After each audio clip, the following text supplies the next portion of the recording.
everyone. Welcome to OzByDrone. It's that time of the week again. G'day, Lloyd. Hello, how you doing, Greg? I'm doing spectacular. I've had a great week. I went down and visited Cronulla this week with John, and also Call Me Dash. Cool. And also we had, and I've just had a brain meltdown. Gary, no? Was it Gary? I can't think of his name. Anyway, we had another of our viewers down there, and we went and met with Sutherland Shire Council. Oh, good. I can think of nothing better to do with my day than to visit with local council members. Exactly. I mean, who doesn't like to sit in a bunch of boring old politics, trying to argue a point that they're going to make up their mind regardless what you say. So, yeah. But hang on. Stop the presses. Stop the presses. Press the button for me, please, Lloyd. Press the button. There's a chat that's got to go up on the screen. Oh, okay. All right. Let me get it. Here we go. Whoops. Too much technology. What is that? There we go. Yeah, I see it. Should be popping up any second now. $20 super chat from none other than Mr. Ken Heron. Money for Vegemite. We need our Vegemite. Yeah, with luck, it'll pop up here in a minute or so. Did you get it? Well, I thought I did. I'll put it up there. There we go. It's there again. Yep, it came up. Okay, all right. Thanks, Ken, for the super chat, as always. Absolutely. But let's get back to... to... you got to try Vegemite. He's tried it. We've had him try has it. He? Yeah, some time ago, but we did get him to try it. Oh, okay. So let's quickly talk about Sutherland Shire Council. They originally, over a year ago now, put up signage at a local beach saying drones were prohibited. We didn't like that so much, so we went and fought them and went back and forth, and they originally said CASA told us to do it. CASA said no, we didn't. Then they said Air Services told us to do it. No, Air Services said no, we didn't do that. Then they said Sydney Airport told us to do it. And no, Sydney Airport didn't tell anyone to do that, because the only advice Sydney Airport put out was the standard exclusion zone around the airport, and this is outside that area. So to cut a long story short, I've done freedom of information requests going back and forth and battling with council, and recently they said, let's have a meeting at the site in question. So they invited us down, and we met on top of a helipad at the beach in question. And they then said, oh, well, this helipad, this is going to be decommissioned in 3 months. And the reason that the drone ban happened was because we got a report about this helipad saying that, it's an uncontrolled area, and therefore we've got to ban drones for safety reasons. Right. The one thing they didn't know is that I had already obtained that report under freedom of information and spoken to the aviation consultancy company, who said, no, this report should not be relied upon as evidence to ban or restrict the use of drones in accordance with CASA regulations. So I got there and I challenged them with that, and they kind of didn't know how to respond, other than to say that when the helipad is decommissioned, the drone prohibition signs will probably go down. And between now and then, if you apply to go and fly your drone in the area and ask them for permission, they'll probably grant it. I think that's good. But the reason that I want to get the signs down is because of the stigma that's attached with flying a drone, right? You go fly somewhere and people go, oh, drones are bad. See, you're breaking the law, you're breaking the rules. And right, exactly. Yeah. So anyway, that's what's been happening this week for me. So they've kind of backed down without losing face, if you know what I mean. They could have maybe gone just one step further and put, taken five minutes to put up a little sticker underneath that says, except with, permission, where it says no drones except with permission. That's already there. It does already say that. It does already say that. Oh, but does the problem is they don't tell you how or why or where or who to get permission from, and no one would have any idea. So, well, there again, contact us. That would be a nice little sticker too. It wouldn't take long to Yeah. post. Yeah. You know, Anyway, let's go and get started, and we're going to get into the news. As always, OzByDrone news is brought to you by AirData UAV. Is your drone healthy, or is it about to surprise you on your next flight? Don't wait to find out. Discover under the hood information and review the early signs of problems before you take off again. Use the discount code OzByDrone20 to get a 20% discount. There is a link to their website in the description for today's video. Now, before we start, just a quick one. We're going to skip, just for my producer, the very first news story and go to the second one. Reason is the first news story is about CASA and flying legally in Australia. Now, John had a conflict at this time, and he's going to come in a little bit later, and we'll chat to him about that. So we'll go to that story later. Oh, and I nearly forgot one other thing. Today is a global fly-in week. So anyone who wants to fly, go and send us your RTMP data. There are people in the chat that'll help you to do that.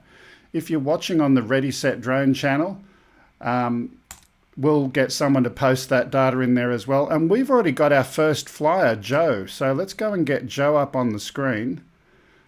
Actually, let's do this. Let's play the first clip, and I'll go and get Joe on the screen. So go and take it away with that video. Let's just play it. I'll read the info later.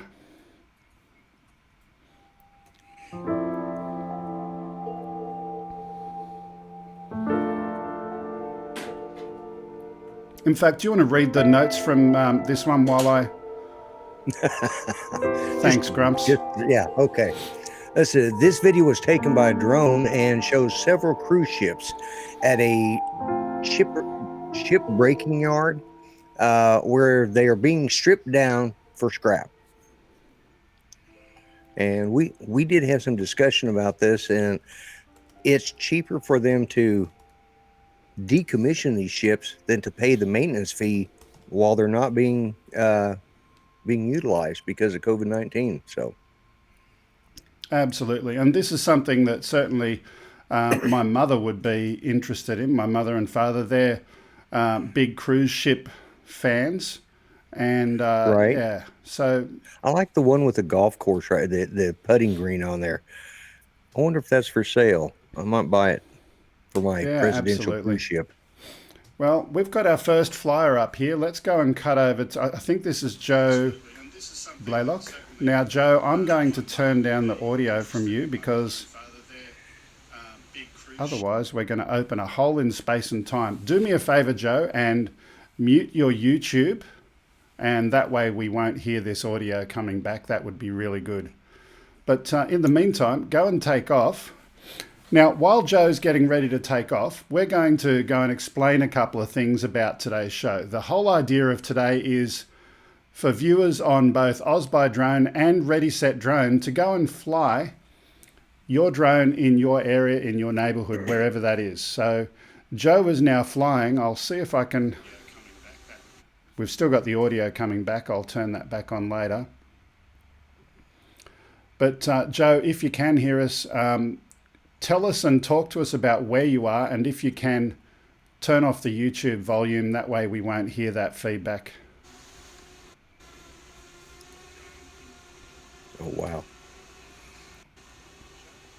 So this is Joe flying where he is. Now, anyone else who wants to fly, you're welcome to do that as well. The instructions are in the OzByDrone channel. If you're watching on Ready Set Drone... I'm trying to post them both so that they'll have the information there. Thanks for that, Lloyd. Hey, everyone. There we go. Hi, Joe.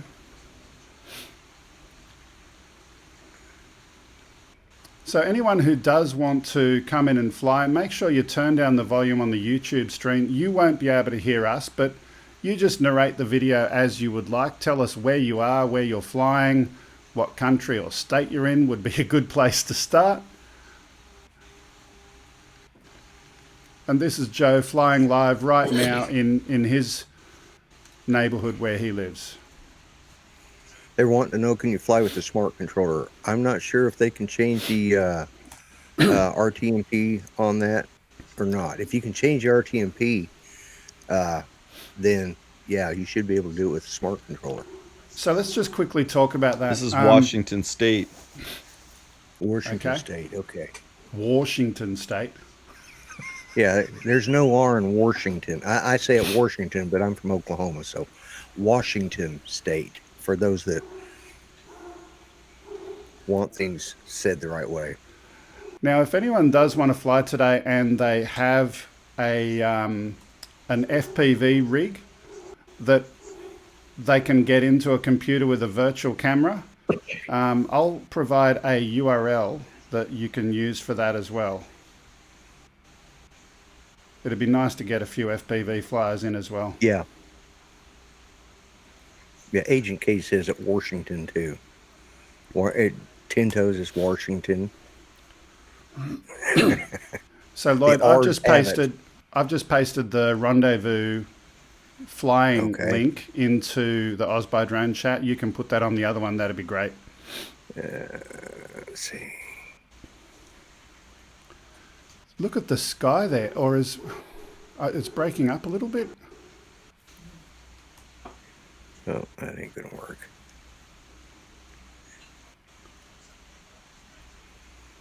Let me try this. Okay, so a couple of things. People have mentioned to me, particularly Chris Hope, mentioned today that he was getting ready to go fly today. And if you're running iOS 14, there is a bug, unfortunately, which means you can't edit the URL. So if you've flown with us before and you haven't changed it, the good news is you can do that again. But if you haven't flown before and you don't have a URL correctly set, that might be a problem for you. Now I've got Yowie P51 over here and he's getting ready to go and fly with us. Yowie is the gentleman who was down at the beach with us very recently. Now I can see him there, but I've got black screen, so just letting you know that.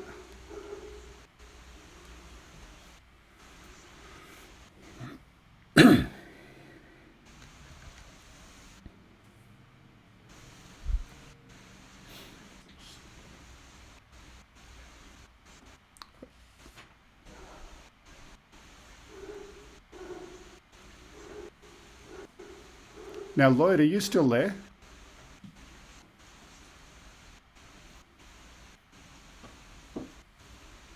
Ooh, we've got something very weird happen. I'm getting this camera coming up from Lloyd. If I could get my producer to just disconnect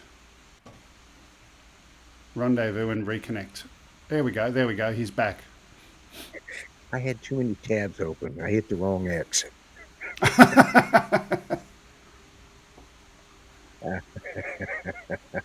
I suddenly realized I was going to tab back to it, and all of a sudden I couldn't find the right tab. My bad. Now, I've got Yowie here, but he's got black screen, so I'm going to disconnect him and see if he comes back. All right. Yeah, anybody who wants to fly FPV, use that the rendezvous link that I posted in the Ready Set Drone channel and the rendezvous link that Greg set at the OzByDrone channel. Yeah, Yowie, just letting you know, again, I've got a black screen. I don't have any video from you, so if you could try and get that sorted out.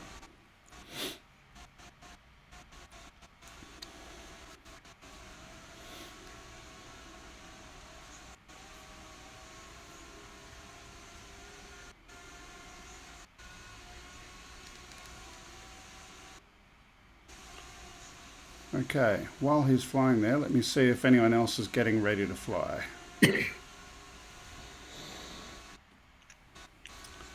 Not at this stage. You were talking about the problem with you did mention the problem with iOS 14. Yeah, so if you're using iOS 14 and DJI Go, where you go and edit the RTMP URL, ooh, what do we got going on? Proximity. Let's I think check he's getting around. ready to land. Yeah.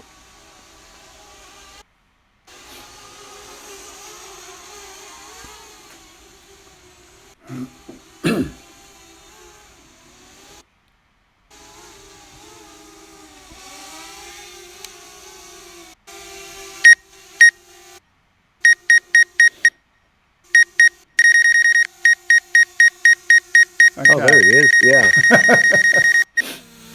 There's Joe Blaylock.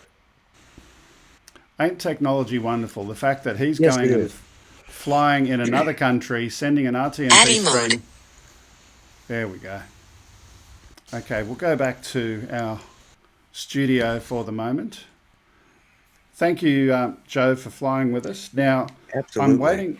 I'm having a look over here. Yowie P51, also Gary over there, reconnect.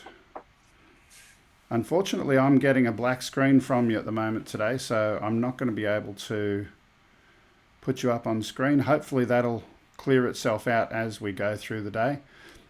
Let's get back to the story though. The story is, if you're Yeah, where running were we? iOS 14 and you use DJI Go, the Yes. instructions, you've got to edit the URL, and when you click the button, DJI Go crashes. Now, I had a chat with Chris Hope earlier today, and let me get the message that Chris sent through to me. He actually pasted the official response from DJI.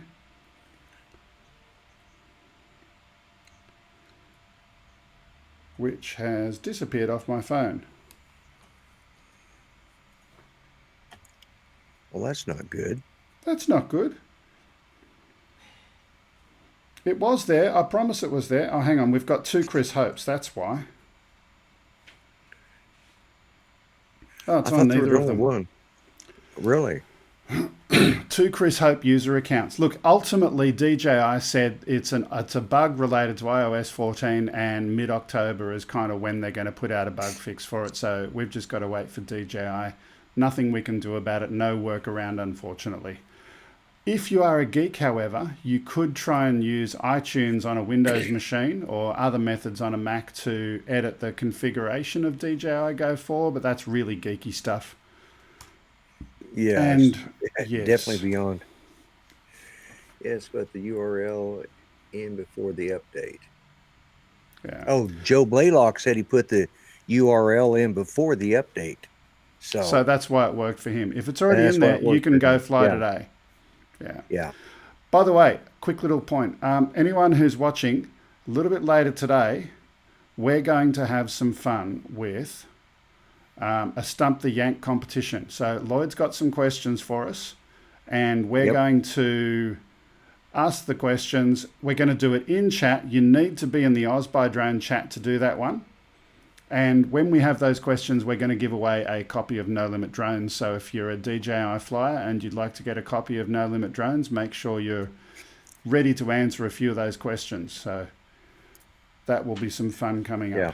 And I'll try not to use the same ones I've used in the past, because regular watchers have probably already figured out half of them, or they've looked them up themselves. Yeah. So that ship graveyard, interesting. Let's move on to our next story for the moment. We've got a record-breaking cartographer. This budding cartographer is quick to remind everyone curious about drones that you don't have to have the best equipment or the fanciest drone. Let's have a look at the story.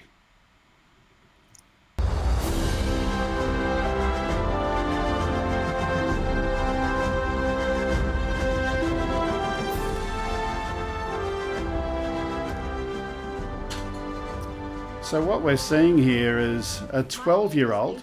Here we go. And I hold the Guinness World Records title for the youngest drone cartographer. Wow. So that's pretty cool. At 12 years old, can you explain to me, I'm not an American obviously, but what's the laws about children and flying drones? How old can you be? I think if they're under 16, they have to be with an adult. Yeah. So I think if I remember right, and some of the guys in the chat, especially Part 107 people, could probably answer that better than me. But I think under 16, they have to be in the company. I mean, at one point, they made it unlawful for anyone under 16, but I think they've gone back and kind of pulled that back. And Yeah. this guy's pretty good for one of them mappy maker thing people's like you were describing earlier. Yeah, but it's cool. You know, getting a hobby where you can actually use drone equipment to go and survey an area and do orthomorphic photo stitching of all of those images, put them together to help share that information back to the rest of the world, to the rest of the community. It's really cool. Now, the full video link for this is in the description. Go and click that if you want to hear more, but we'll go back to the studio for now and stop that video. But that's really cool. Now, Yeah, have that you was, ever done any orthomorphic photo stitching? I can't even pronounce orthomorphic. I can't even say the word. How could I do it? No, I haven't. So anyone who wants to try it, there's a piece of software, Pix4D, and you can try it out. It's a free piece of software. Install it on your laptop, do a mission, and you can put that together, and it looks really, really cool. You can build up a big photo of an area. Now let's have a quick check, see who we've got coming in. Oh, and the guy said to get their license, Part 107, they have to be 16. But as a hobbyist, there isn't there's not an age limit. Okay. As a hobbyist, no age limit. So yeah, you can go and become a cartographer and go flying even if you're 16 11. is correct. You can be if you've got a son or daughter that's 11 years old, they can be a world record holder.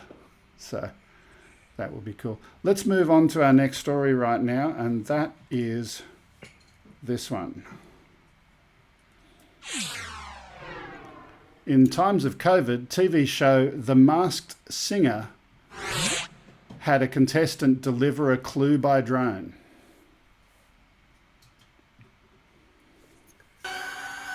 Oh my gosh, look. Oh. There it is. Wow. It's our clue dropping drone. That's pretty awesome.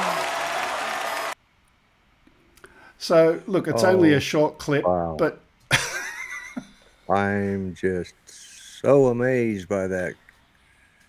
They couldn't even fly the drone decent. At least they could have got us a decent drone pilot for that. just play that again, because you had a bit of a pendulum effect happening there. Let's play it again. That's Just true watch, too. Yeah. watch what was happening there. Oh my gosh, look. Oh. There it is. Wow. It's our clue dropping drone. That's pretty awesome. Yeah. I'd like her to freeze frame that right there on that one judge, because that was the best part of the whole show. Unfortunately, Pia, try and freeze frame it. Go back. Where are we going? That one? Nope. Next. Not yet. Keep going. Gosh, look. Right there. That's the one. Best part of that whole show.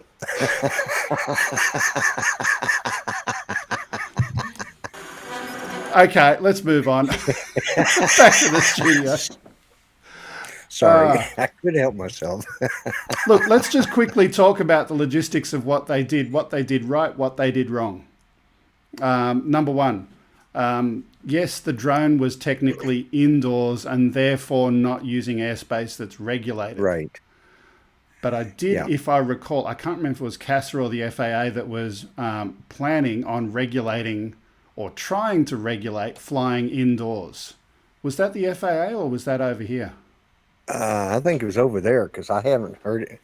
I haven't heard anything about it, but it wouldn't surprise me if the FAA, excuse me, if the FAA didn't try it themselves. This is a COVID show, isn't it? Yeah. Anyways. But the point is, regardless of the ability to regulate indoors, you're flying a drone close to people, and just play that one more time. Did we have prop guards on that? I don't believe so. Oh my gosh, look. Oh. There it is. Hard to see. Yeah, it does have It's prop our guards. clue It does have prop dropping guards, so at least drone. that's... That's pretty awesome. At least that's one thing. Now, they obviously, the pendulum effect, so that makes it harder to control. Put the two together and you've got a drone indoors near people and you've got the pendulum effect of something swinging down below. It makes it harder to control.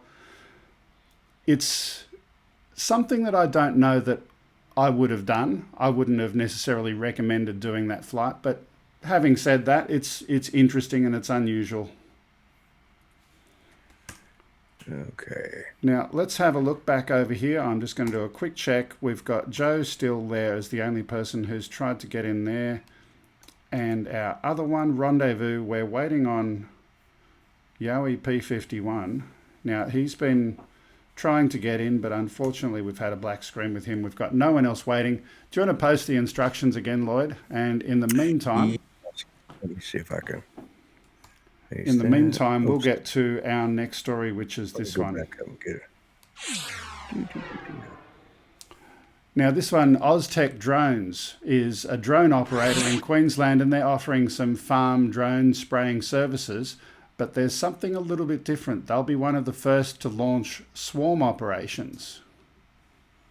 Specialise in spray drones, so we do for a lot of the biggest growers around this area. We do different spray applications in hard to reach areas, wet areas, just crops that they don't want to damage their crop. We started with the little drones, but now, we've really taken off with the bigger ones. So we're flat out with them now. So we're starting to get into the swarm operations as well, so we can fly 5 drones at once. Pretty much full time doing many different farms. We range from corn, sweet potatoes, orchards and stuff like this, to even seeding and stuff. So everything's automated so that it makes it more accurate, so that we know exactly how much chemical we're putting on, so we can reduce the chemical rate, and also we're not spreading any chemical where it doesn't need to go. So it's all automated. We map out the area, find where the field is or the affected areas that we need to spray, and then the drone just goes and sprays those areas or seeds them, because it has a seeder on it as well. So all we do is just mark it on the map that we've already taken on the app.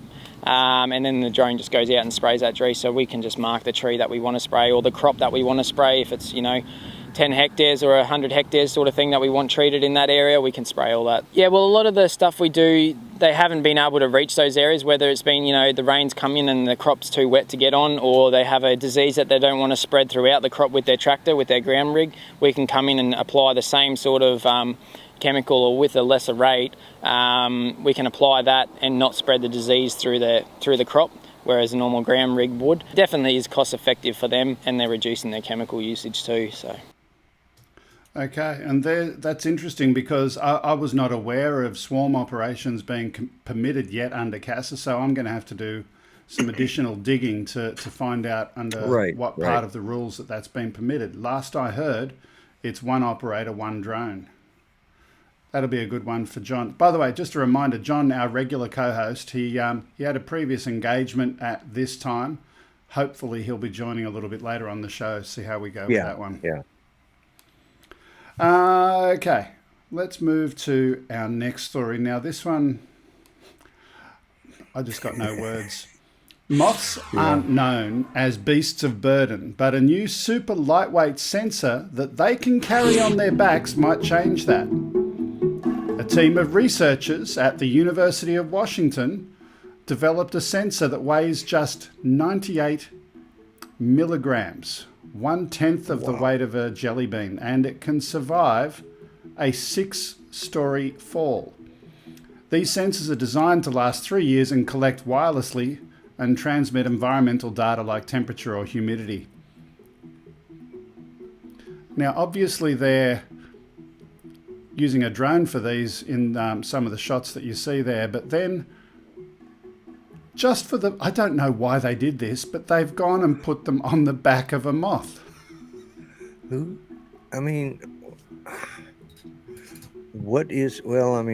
guess they're trying to show that. The moth then flies and drops the sensor. Well, right. Well, I think it's what is the purpose? Couldn't they just use a small drone to drop it? That's all it's about, is dropping. I think the research was to prove that it's so light that even a moth can carry it. But Somebody had way too much money and way too much time on their hands to it's the whole mad scientist thing, I guess. Yeah. Okay. So I guess the thing to be aware of is this is sensor data. That means if we have moths in our house, they could be potential spies.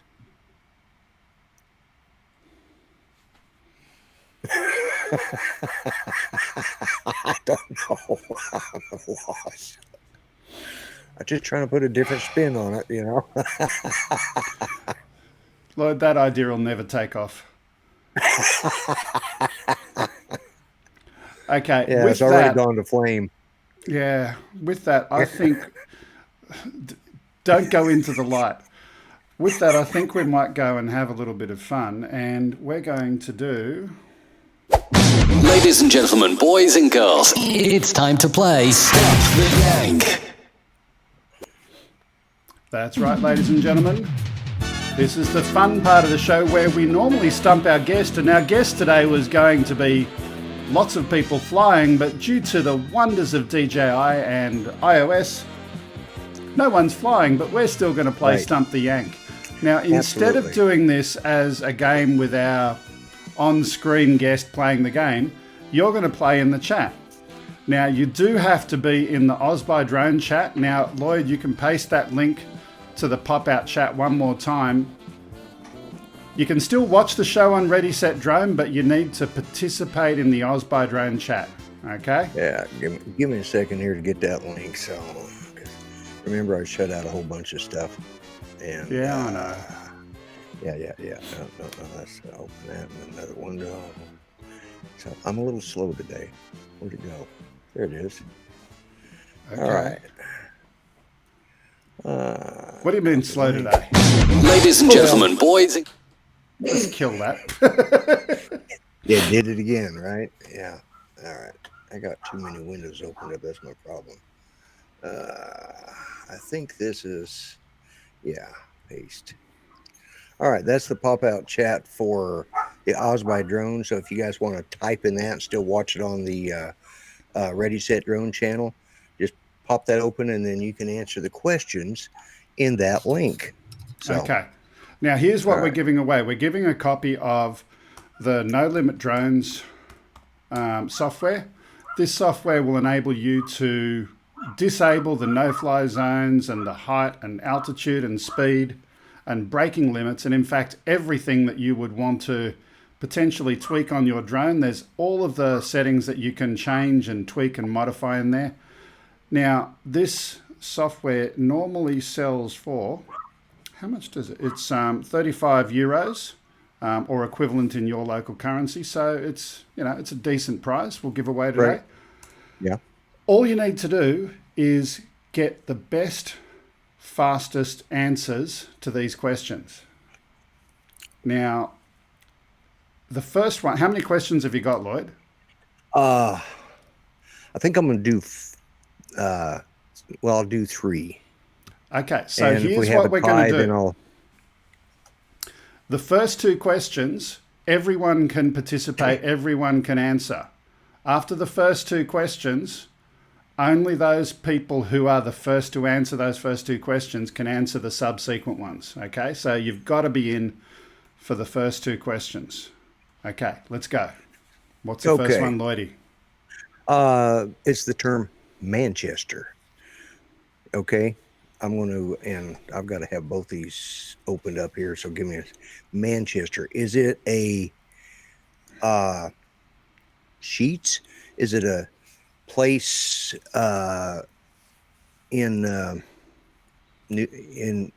Australia, or is it what a guy does when he beats on his chest? Manchester. Okay. Now let's have a look at the chat there. Thunderbird Sick has put 42, which is the answer to all life's questions, of course, but we're not going to let that one go. My PI dream, Greg, I was configured and ready to fly, but no reply back from you, so shut everything down, battery being wasted. Oh, mate, I was busy doing all of this stuff over here. So apologies. I didn't see it come so in. Far. Well, Uncle Bob says United City, a city in England. Thunderbird 6. Thunderbird 6 is the first person to answer that question correctly. All right, so that's one for T-Bird. T-Bird? Yes, it is Cheats. It's not a city in England. You got to remember, this is Stump the Yank with Aussie slang. So Thunderbird Aussie 6. slangs, yeah. Yeah, this is all Aussie slang. Okay. Let's see, what's the other one? Okay. Okay. 2 Up. Now, is that Australian's version of 7 Up? Is it 2 mates that are drunk? Or is it a gambling game played on Anzac Day? Okay, 2 Up. 2 Up. Is it Australian's version of 7 Up? Is it 2 mates that are drunk? Or is it a gambling game played on Anzac Day? Okay, watching the chat. E0 said A, which is his answer. We got 2 drivers. Gambling, Brent Nunley. Brent Nunley, you're the first person to answer that question. So we got correct. 1 for T-Bird and 1 for Brent Nunley. So they will answer. They will answer the next question. And basically, the first of them to answer correctly is going to win today. Okay. Right. Now we might have a tiebreaker if they both answer at the same time. Yeah, I'll have to. We'll see how we go. We'll see how it goes. Yeah. We'll go over to this one here because it always has some. Let's see. Some of these I can't use, guys. They're just not appropriate for a daytime show. Okay. Yeah, there are a few things in Aussie slang that would be NSFW, but anyway. Right. Okay. Goon. Is it the best invention ever produced by mankind? Is it a guy that works for a mobster, in Australia? Is it your ugly sister-in-law?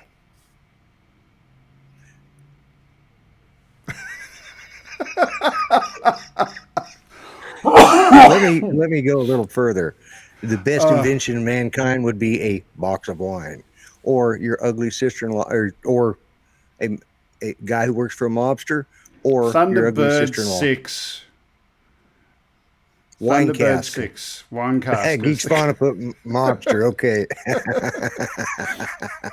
Okay, my PI dream. Let's have a look. He's sending us some data now. Let's get back to that. And It's just the dress worn by my bride. Some of the answers are good, even with the, So- T-Bird won that tonight, so he won the, T-Bird, make sure you chat to us in our software a little bit later, and we'll definitely get that up for you. We'll get that license for you later. Yeah. Now, I'm just going to pause for a minute. He's connecting. Yeah. So I am seeing right now connecting FPS 0.0 here. So here's the deal. If you're seeing connecting, it is not connected. So go and check the spelling of the URL. Make sure there's no space at the beginning or at the end of that. Okay. Make sure it's just 100% that URL. As you saw, we've already had someone come up earlier and he was working just fine. If you're using an Android phone, that will work fine. If you're using an iOS phone, we just found out today that there's a bug in iOS in the current version where you cannot edit that URL. So unfortunately, we just found about that today. Let's see. I'm looking for. Already have one for No Limits. Give to the other guy. So Thunderbird is asking us to give to the other person. Brent Nunley, you've won a copy of No Limit Drones. So congratulations on that. Yeah, just contact us through email. We'll get your information and he'll send it to you. Okay. In the meantime, let's do another quick news story. We're still waiting for My PI Dream to come up. It's not physically reaching here at the moment, and I know he did ask me to test it with him, and I said yesterday, look, we do this every month and it just works, so it'll be fine. But then, as fate would have it, his connection is the one that's not coming up. So anyway, I'm going to repaste that URL for everybody. In the meantime, the Department of the Interior in the US is directing government purchases of drones to use Blue SUAS, or in other words, drones made in America. DJI has been trying to counter the US security concerns for some time. First, it introduced special government edition of some of its drones.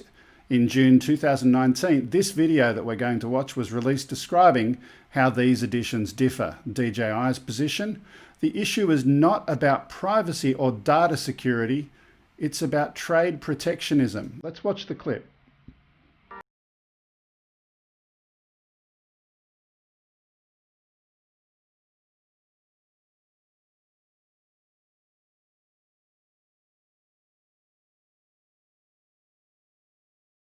Has become a trusted technology and an essential advantage for commercial and government entities around the world. DJI has developed a new hardware and software solution that allows government agencies to confidently use drone technology while keeping in accordance with stringent IT and data security requirements. Let's just pause the video. Can I get you to press DJI pause there Government to Edition. my producer? We've got My PI Dream literally right now. There we go. I might mute that. We got a fair bit of noise. And he's apologizing for the fogging of his lens, but it's really humid there. Yeah, so just a quick little introduction. My PI Dream, another fellow YouTuber. He's in the Philippines. Obviously, the Philippines is a hot location, a hot climate. I wanted to get his vision up on screen while it's before he runs out of battery there. His name is James Tanner. Yeah. Now, let's see how the audio is going. See if it's cleaned up.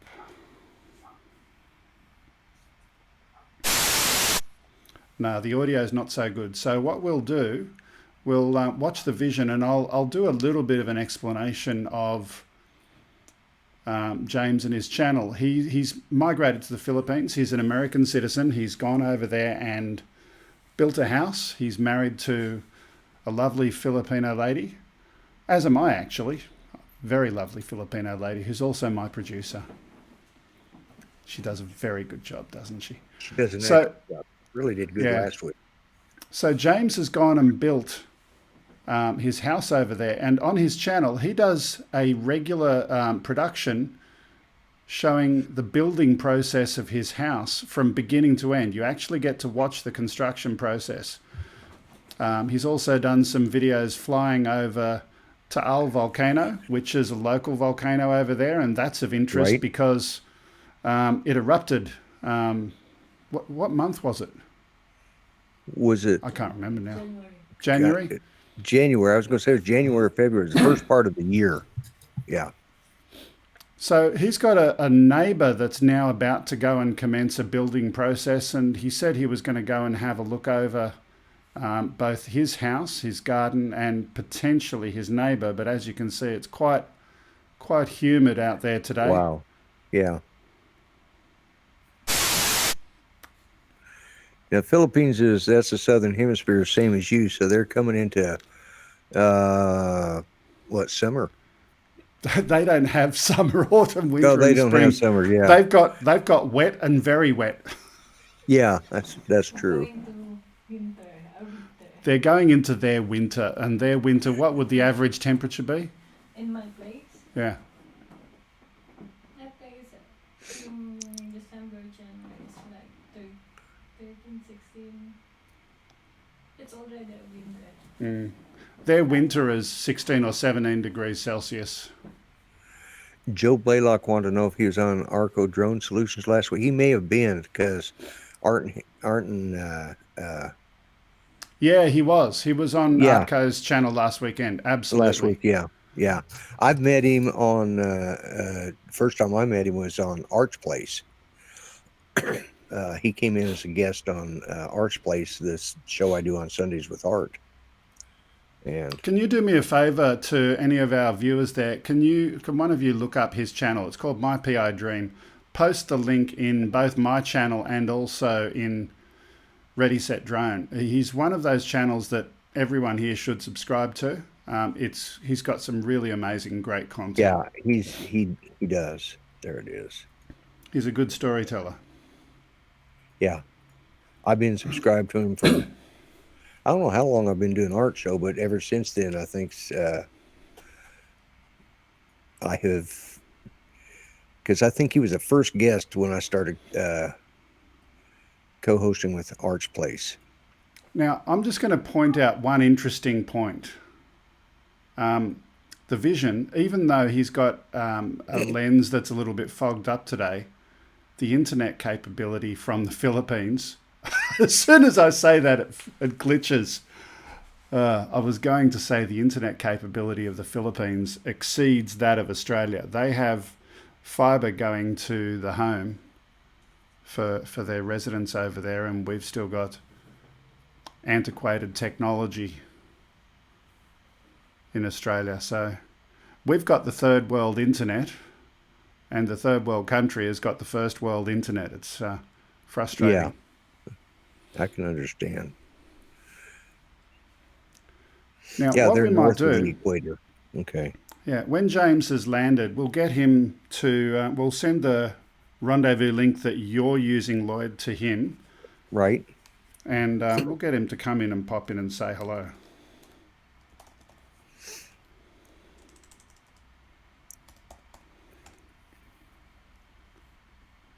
Let me paste that to him in an email now, see if he's available. Yeah. It may or may not work.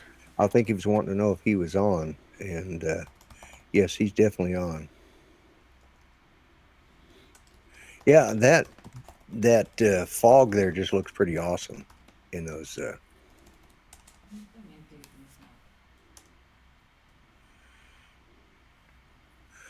Gary Greeley said he's watching from Maine. It's pitch black darkness there. So yeah, it's It's 7 in the morning in the Philippines. okay.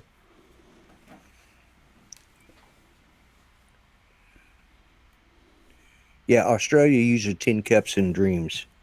Tin cups Tin and cups string. and string, yeah. Yeah, Well, yeah, it may as well be a dream. You've got a dream of internet. yeah. Hey, it's NBN. It's the best you can get. No bloody network. Yeah. Well, as I always say, you can't expect any. You get the best crashes in the world from NBN.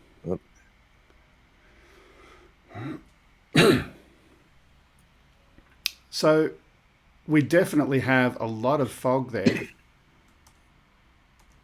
Well, not so much fog It's humidity. as humidity, which is affecting the camera there. So Yeah.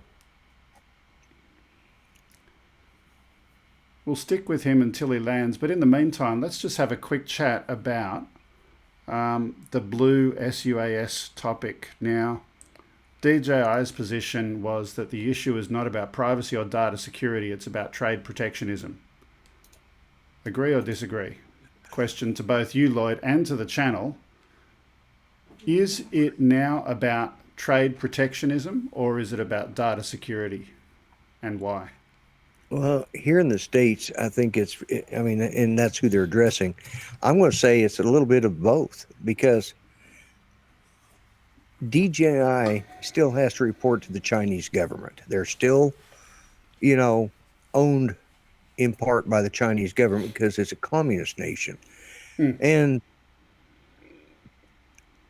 they can say all they want, but until the U.S. government goes through and tests each one of these drones, they don't know which ones might be sending something back. And not trying to be a conspiracy theorist, but it is what it is. This is a communist government. They're not known for truthfulness, and so I think it's a little bit of that. And then, Tinto says about political position. And in some way it is that too, because the Chinese have stolen so much from all of our countries, you know, and it's politics, it's money, and cybersecurity. And I think it comes down to, it's a little of both. Let's just pause as we see that beautiful shot of the house there. Wow. I wish it was not such a humid day today. It's early in the morning over there, and we needed to be early so we can get some American flyers in, but right. That makes it very early over there in the Philippines. Beautiful house, though. You've got to watch his channel because he does stuff, does his shows from inside his house sometimes, you know, different parts of it. And he's got a beautiful house. You know, it's just a gorgeous house. Villa Feliz is the name of his house that he's given it. It is a gorgeous home. Yeah. Here's what I'm going to say back to this issue, though. The whole talking back to China, when DJI first was pinged about this and the security researchers were looking at this, I was one of those researchers, and I reverse engineered and captured and intercepted the traffic that was going from DJI Go out. Right. And I made a video on it, and there was just so much chatter out there, and it wasn't just going to DJI, it was going to other companies as well. And that was the problem. Okay, thank you, James, for that. It was absolutely wonderful. James, I've sent a link to your inbox. If you want to come here and come and say hello on screen, that'd be also welcome. But just finishing on this issue, DJI Go was sending data to all sorts of companies. That's a fact. But did they do it intentionally or willingly or incompetently? They didn't do it intentionally, I don't believe. I don't think they did it willingly. I think it was a case of they used third-party libraries to do certain things in their application, but they didn't check to see what else was coming on board. Right. When they did that.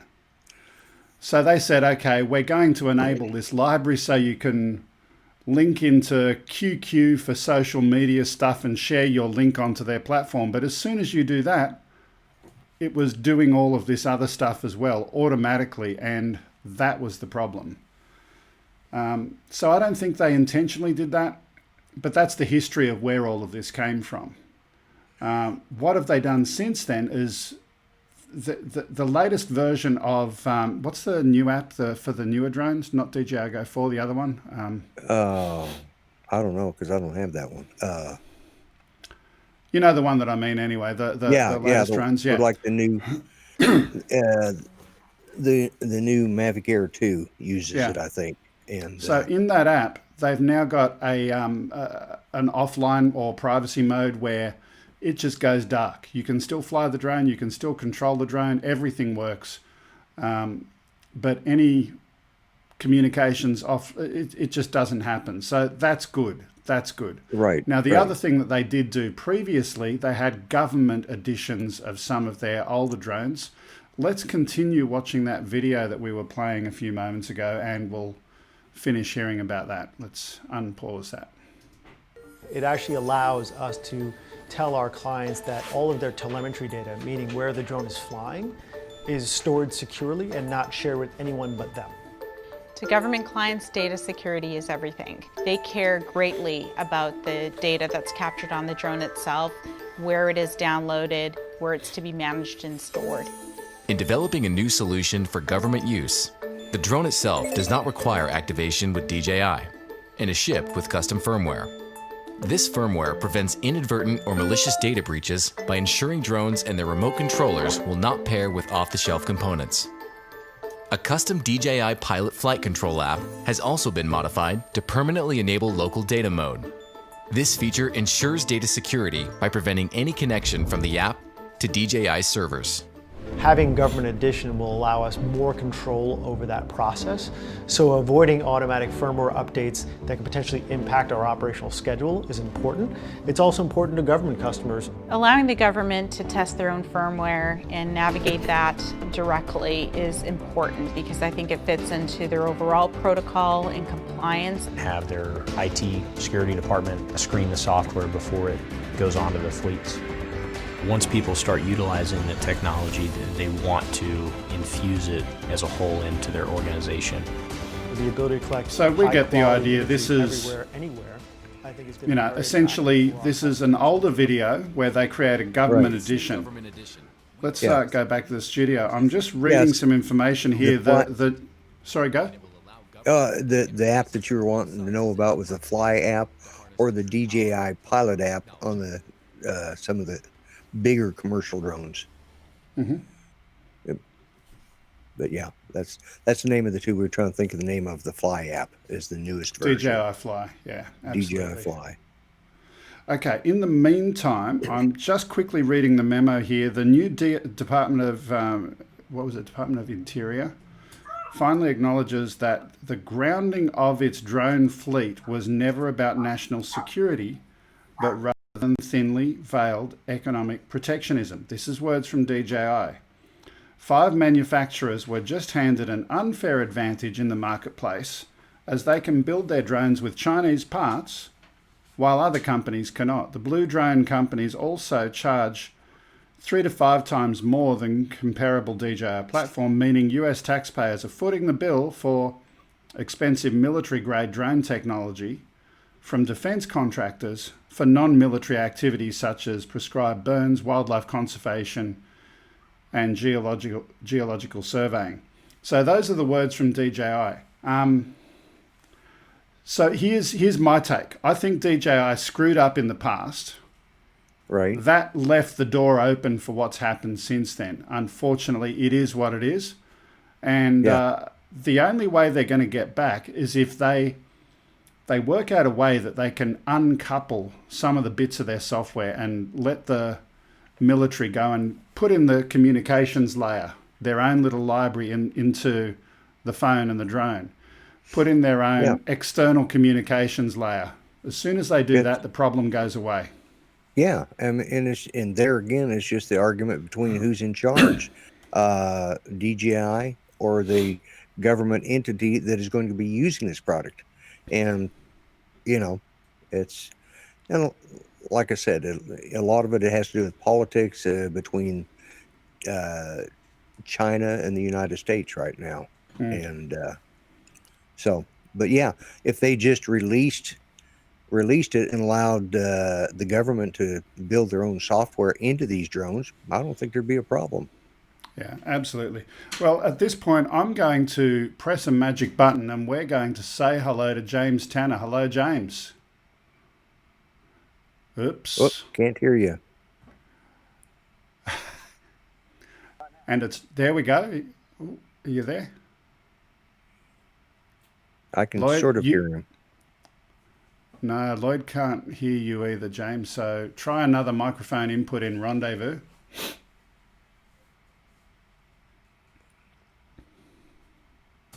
Or turn your mic volume up if you can. How about this? There we go. That's there it. We go. That's it. Beautiful. Hey, good morning, Magandagu Maga. Magandagu Maga. I'm a little bit slow this morning. I apologize. You have an early show, I got to tell you, and it's tough for me to get everything set up and get the priority was to get your drone shot. So hopefully I was able to get your drone shot. But it's my first cup of coffee of the morning, so I'm actually. I think isn't it illegal to fly without your first cup of coffee in the morning? I don't know. I might have broken some kind of etiquette or some kind of rules or protocol here, but it was local, so we have a lot of fun. Hey, how are you guys doing? Lloyd, good to see you here this morning. Greg, thanks for inviting me on the show. Yeah, look, it's lovely to have you here. Let's just pause and tell me about what you were filming, because we didn't get audio from you at the time. We had some static coming through, so just describe what we had to look at when you were flying. Okay, well, I will, but again, I have to apologize.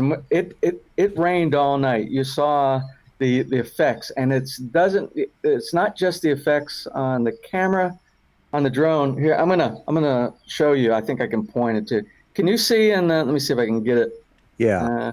Can you see the white dot? It looks like Right. a little, like a very. That's humidity. Yeah. That's humidity.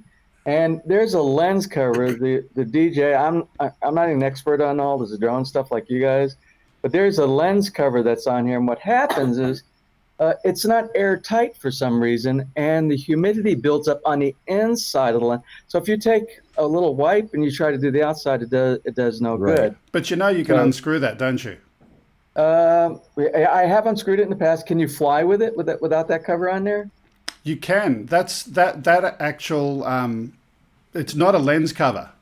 It's. I'm trying to remember. It's a type of filter, but a very basic IR filter, I think, from memory. Okay. I can't remember, but yeah, it's a filter. And in fact, I tell you what, Lloyd, you just have a chat to him for a minute. Let me get something. Okay, and here he leaves us in the hot seat. So that's okay. He left so we can do what we want now. That's right. We're going to take over the show right now. It's been a while since I've chatted with you. It has been. Yeah. I miss being able to be part of you guys' show here. But I am in the background sometimes.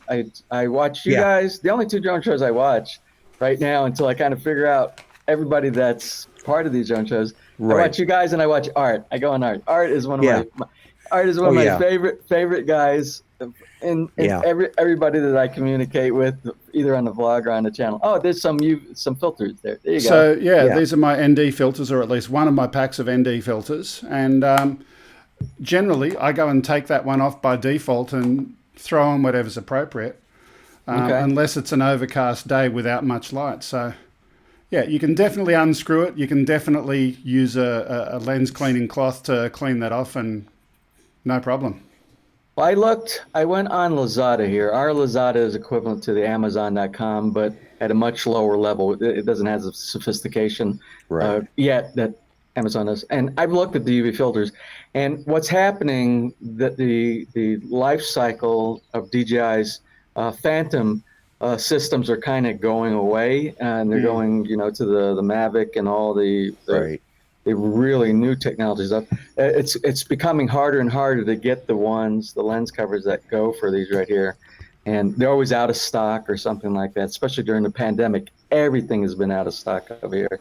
But let me get back to your original question. I kind of do this. I kind of go off on crazy tangents every now and then. Your original question was asking me, what did everybody see when I was flying? So I basically flew just from the backyard, and and I thank you for getting the word out there about the channel. Hopefully, some of your viewers can come in and see some of the stuff that we're doing around here. But we're in the middle of a pool build project, so we took off from the backyard. So I did a quick fly around the pool. You can see what's going on, and that's a daily.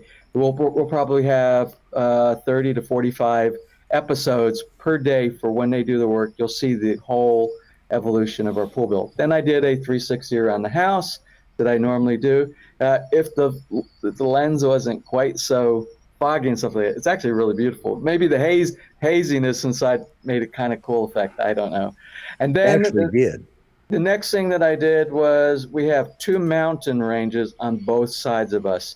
We have Mount Malariat, which was the big mountain range that you saw. I mean, it's not as big as the mountains that you see over at Art's place up around when he's up in Denver, but they're nice size mountains here. And then on the opposite side of us, you saw Mount Mokolok. I know my wife's going to tell me, you didn't pronounce that right, but it sounds something like that. Sounds good to me. And right next to us, I kind of flew you over.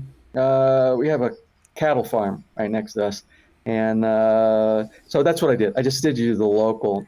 Tried to give you the two views of the two areas. Now, a point I heard you talk about our volcano publication that we did in January. It was January when Taal volcano erupted, and it was a massive eruption.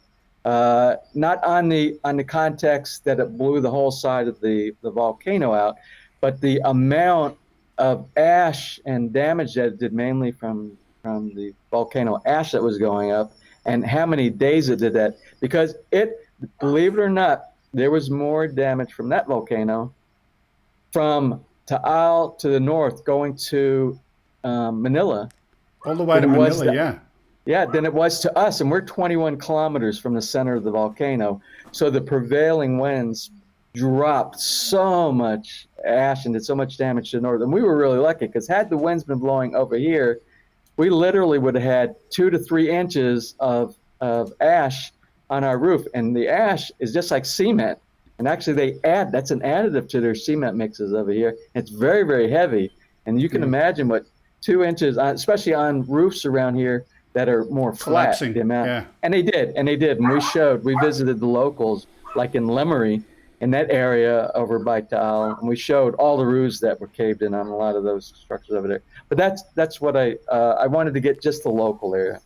Yeah, and just one more thing I just wanted to share with people as well. In the aftermath of that volcano, both of our channels did some good community building stuff. You were doing stuff through Rotary. Yeah. And you went to some of the relief centers and helping out there. We did. The Rotary we did, and that's a big organization that is also supported by Rotary International. So we had funds coming in from all over, and we did distribution to evacuation centers that were right there at the volcano. And I also set up a GoFundMe where we collected, it was something like 200,000 pesos. It was quite, I had to shut it off because the money was coming in so quickly. And that was dedicated to our local community, because our local barangay right here outside of our subdivision right here, we took in many of the evacuees locally right here, because we're far enough. We were just outside that zone of, I don't know what they call it, the zone of fire, zone of death, whatever it was.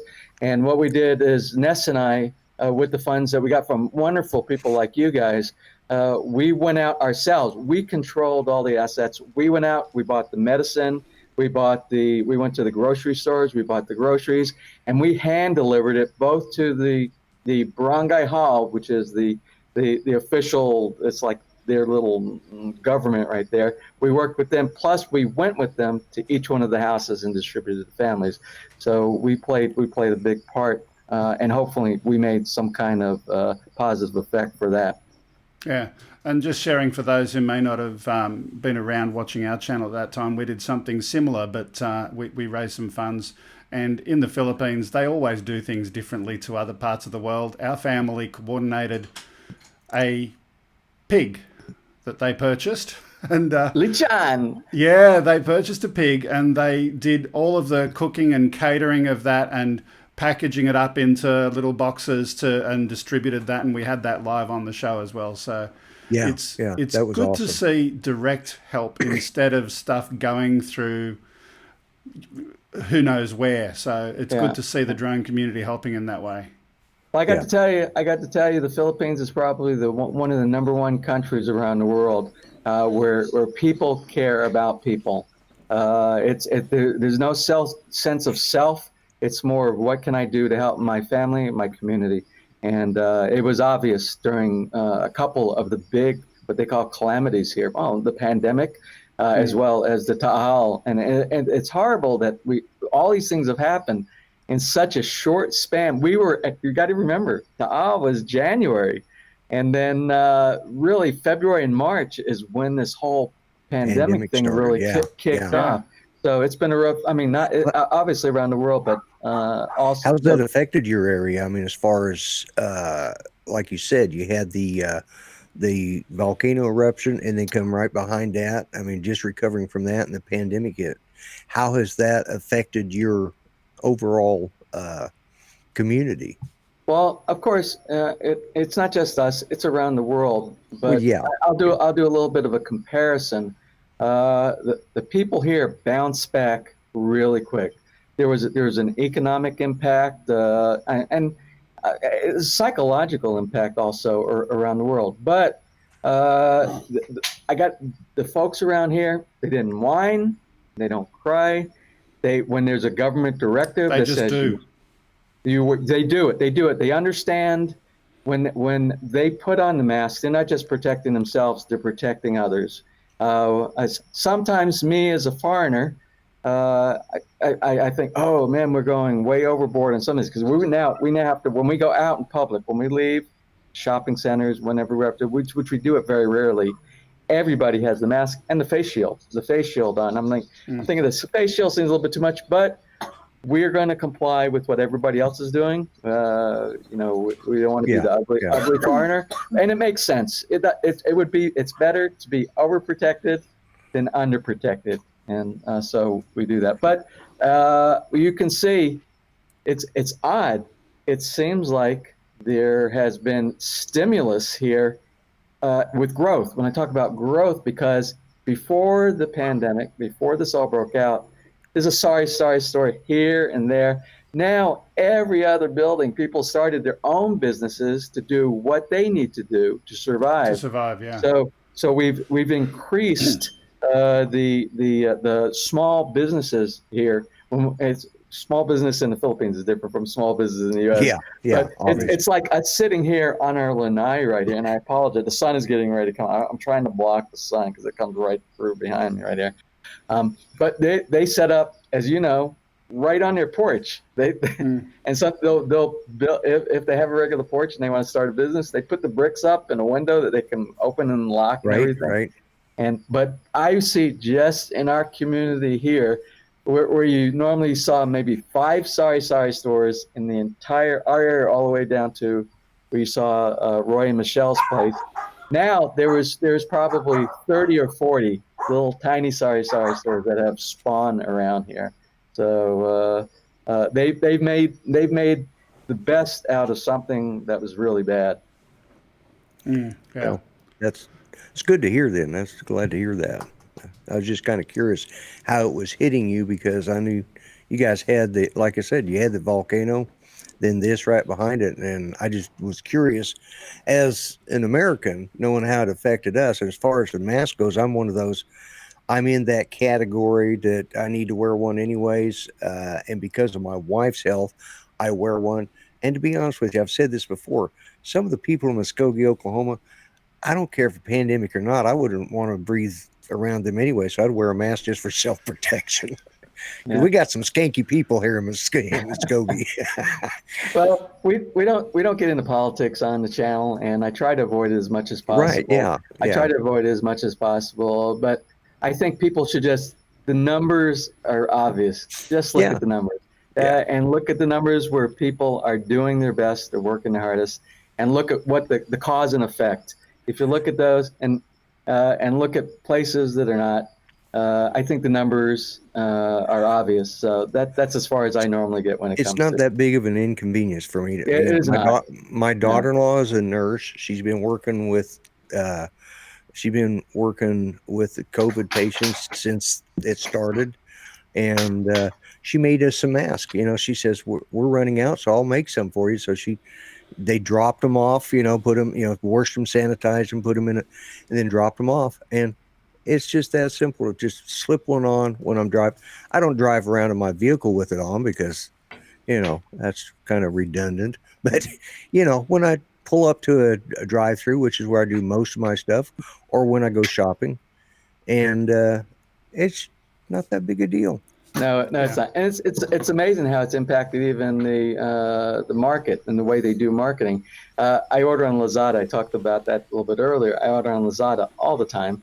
And now what they're doing, they're sending with your package as a gift, a free bonus gift, like one of those the masks. The masks, yeah. And was it N95 and 85? N95, yeah. N95, yeah.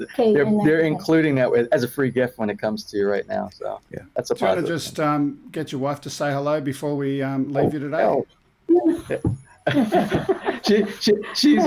She's kind of still like in her morning stuff. She's probably going to be really angry at me for putting her on the screen. Hey, I've done this show in a robe, so working here. But she's beautiful. She's beautiful night day, with makeup, without makeup. So just like mine here. Yeah. Okay. But you know, women, they don't. A lot of times they're like, "No, don't put me on the screen." You two guys are just good at sucking up. That's all it is. Okay.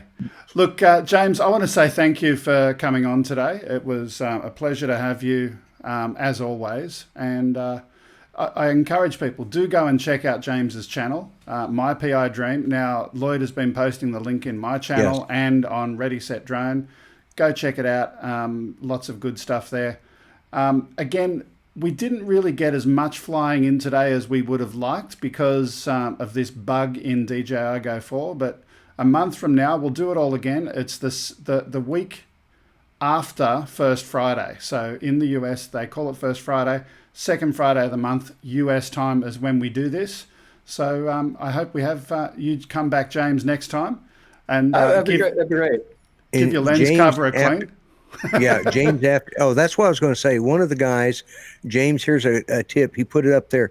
Says you can unscrew the cap and clean the lens, and then release it just for a while to let it acclimate, and that will clear out. That should clear out the fog. One of the Class D Aprio. I can't pronounce the last name, but anyways, he's the one who put that up there. So just. Yeah, release it, let it acclimate. Wipe it off, then just kind of leave it open for just a second, a little bit for it to acclimate, and that should take care of it, and then seal it down. All right. Well, thanks for the tip. That'd be great. And I think if the next time, when the pool thing is a really big thing for us back here. We've been saving up for a long time for our pool project, and hopefully the next time that project will be completed. And all the grass that's been damaged during, from the wheelbarrow moving back and forth, all that'll be nice and green. And maybe we can do another one. I think you're going to find that our pool build here it's much different from what you see from a lot of pool. If it goes by the plans that I submitted to the contractor, it's going to be really interesting, and it's going to blend in really well with the Philippine tropical theme that we have right here. So maybe we can do it in about 6 to 8 weeks. Maybe we can do that. Well, and don't forget, we'll have a time change by then too. Australia, it may be better for you. I can't remember what we only do. This OzByDrone follows 11 a.m. Sydney time, and when we do the fly-in, I normally do that today. I did 1.5 hours earlier than my regular show. Because of the time change. Because of time changes, yeah. So we'll see. We'll work it out. But Greg, I gotta tell you, you need to accommodate your older guests that come in on your show. I asked you, I said, what time is your show? All I wanted was a simple that my show starts at blah blah blah. I said, what time? Philippine time, so I can be ready. You know what Greg sends to me? He sends to me, you the link. I sent you the link. Let's go by the link and go by the instructions in the link. And I'm, oh man. No. The link to the show, because that's where it's got the time in your local time. Yeah, if you'd have clicked on that link, it'd have taken you right to the YouTube. Then you could set your reminder, and it'd let you know. That's what. Don't feel bad. He does need the same link. Yeah, he's got to give some allocations for us older folks around here. Yeah, I know. He don't give us old farts a break. No, not at all. But anyway, thanks guys. Thanks for inviting me on today. Good seeing you again, James. Yeah, same here. It was fun. Okay, let's get back. We got 1 or 2 news stories to finish off with, and we'll do them and see if anyone else comes in. But in the meantime, this one, a loitering drone. Pardon me. So AeroVironment has unveiled its latest loitering unmanned aircraft system for the US Army and other customers. Based on the Switchblade 300, which was deployed with US forces in 2011, the Switchblade 600 is larger and with increased capabilities.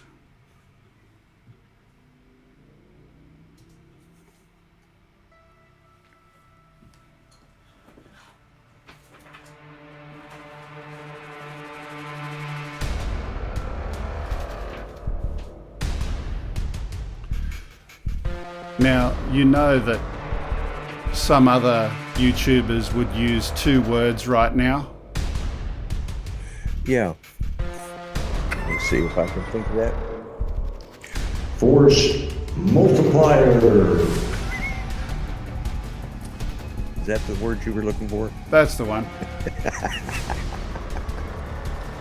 Look, while these pieces of equipment may have military applications and so forth, it's interesting that over time, a lot of the military tech does eventually reach our hobby market as well, right? Some of their propulsion technology and so forth. But look, an interesting piece of technology, but this is a big one. Yeah. I don't think this will necessarily reach the hobby market. I think some of the tech will be more useful in delivery and so on. Yeah. Well, you know, it's, well, I was going to go somewhere with that. I don't think we'll be using that, but that's the way the military works. I mean, it's like when I joined, they told me I'd have a job I could use on the outside. They made me a bomb loader. TWA is not calling for me to do that. Yeah, I've never got an offer from them to load bombs on there. So they say all this stuff like, you know, so I don't expect that to come to the civilians. Yeah. But it would be nice. Yeah. Yeah. Actually, some of that technology will. I mean, at some points. Look, we'll get... while we joke about it. Yeah. Pardon me.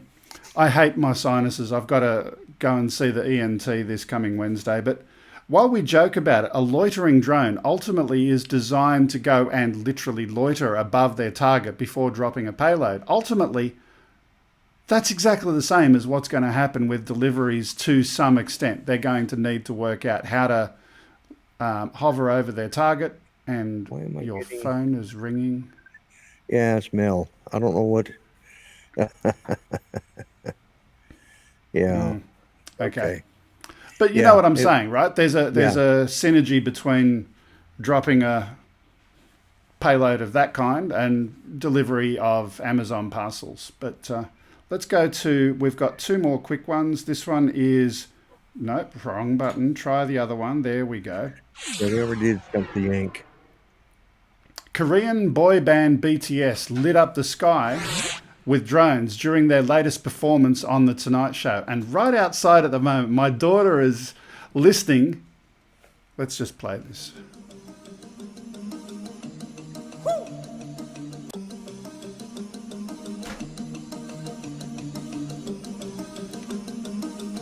My daughter is a K-pop Korean band fanatic. So it was only a short clip. Now, the original footage is much, much, much longer, and I've just edited the sections. Let's play it one more time just for luck. Here we go. And to make your very daughter short. happy. And to make my daughter happy. Yeah.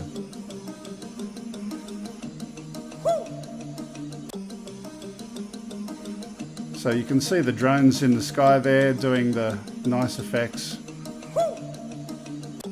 Is that them yelling who, like a hoot owl? Yeah, that was them doing a who. But I looped the audio rather than have their song because I didn't want to go and do the copyright thing. I just had the intro. But she came in and she's going, she's very happy that I had some BTS content.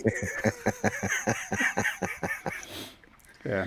Our last story here. Now, I don't know if Johnny is going to make it back in or not, but let's just quickly do this one. This is titled Airborne Launch. General Atomics recently announced the first captive carry test of the Sparrowhawk small unmanned aerial system. The test was carried out with the small drone carried under the right wing of an MQ-9 Reaper. Now, why is this interesting? It's the first test to literally just carry it, but eventually this is a test of an air-launched and air-retrievable unmanned aerial system. So this drone that they've got underneath the wing of the larger aircraft is able to launch and theoretically, according to what we're reading here, be retrieved in flight, in air, and brought back down. Now, a lot to happen before they actually get to that point, but at the moment they're just testing flying it, having it stowed under the wing. The next will obviously be the air launch, and at a later date, the retrieval. Yeah, the funny thing is the way it's attached is that is a standard bomb rack that they're using on that. So I don't know how they're going to do the retrieval, but that is an actual standard bomb rack. I couldn't tell which type, but I used to work on those. That's the only reason I recognized it. So you realise basically you it just has- got me demonetized by saying the B word. Thank you. Really? Probably. You can't use that word? Oh, I don't know. What a bunch of bleeding hearts. Yeah, well, that's what we have in this world. I apologize, Greg. I didn't know you couldn't use that word. Really? That's yeah. Okay. My apologies. I'll That's try all right. next. Remind me of that. I forgot. I think we Yeah. talked about that once before. Actually, what I they're will not do. that they're an ejection rack, is what they're called. Okay. What we will do now, there was a story that we had at the very beginning of the show that we skipped. Now, this is an important one for Australia. It's drone registration, and we've got 2 video clips which relate to what everyone in Australia who's flying a drone needs to do. Let's play the first one.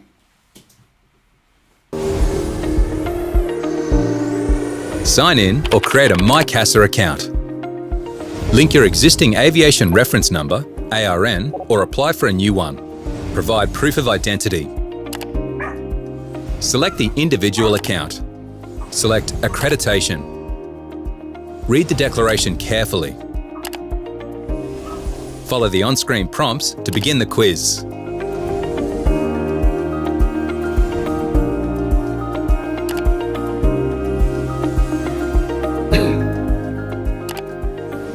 You'll need to score 85% or higher to pass the quiz. Download or print your accreditation certificate.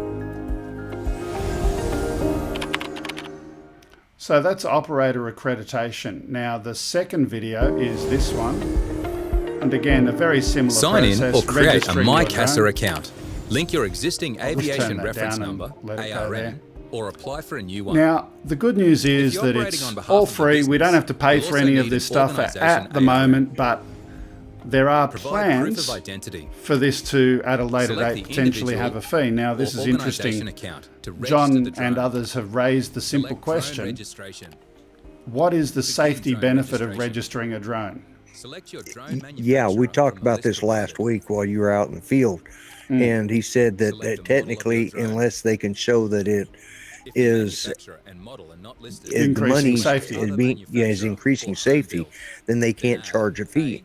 manufacturer name, That's at least B, under your model government, name, under C, CASA. drone Yeah. category, and D, drone weight. Enter the drone's unique serial number. Let us know And if you your notice drone there is you registered can overseas. have no serial number if it's a homemade drone. Review the summary provided. Oh, okay. Add additional drones if you're registering more than one. Select Add Drone and repeat previous steps for all the drones you wish to register. Read the declaration carefully. Success.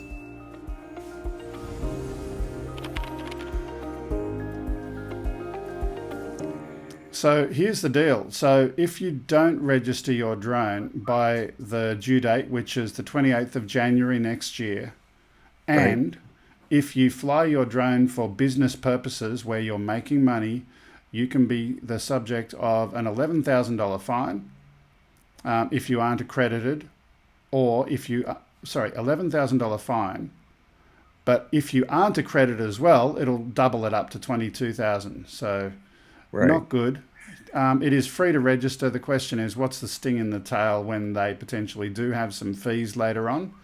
Don't know yet. Also, for recreational flying, there is no requirement to register at this time. So if you're not making money from it, at the moment, you don't have to register. Yeah, and just let you know, Sunrise Water Media is a $2 super chat. Sunrise Water Media, thank you for that. Do appreciate it. It all helps in the just recognizing what we're doing and having fun for this every time. Absolutely. Yeah, it's appreciated. And Tin Toes brought up the point that I used the B word when I was describing my job in the Air Force, and I guess I should have said I was a weapons loader. And those were ejection racks instead of using the B word, which is the silliest, stupid bunch of. Anyways, I digress. Back to I'm the watching show. there. Tentos is saying this is something like XJet would stir up a bit of debate about that topic, and he probably would. But let me ask you this: like, registering a drone doesn't increase safety. We know that. Right. The benefits from registering, I think, may come in the future, but it shouldn't be at a price. It shouldn't be at a fee for hobbyist use. But the benefits will come when you've got a lot more automated systems in the air sometime in the future. Right. Mm. Well, I'm trying to think here, if I remember right, because I did it on 2 different drones. I register myself and get one number that goes on all my drones, and that's as a hobbyist. Now on Part 107, they got to register each drone under their Part 107 license. Yeah. Yeah. So, okay. But as a hobbyist, I only have to have one number, and I put that on all of my drones. Yeah, there's a lot of inconsistencies over here in the plan. You can even register really big, heavy, weighty drones as an excluded category user, but you're not allowed to fly them even if you register them unless you're anyway. John spoke about that last Mel night. brings up something, but about putting YouTube videos and becoming monetized on a monetized account. Yeah, that might be applicable to Part 107, but I don't know that's applicable to CASA. Yeah, so CASA haven't made any determination at this point as to what is defined as commercial operations, other than they say selling photos or videos that are taken from a drone.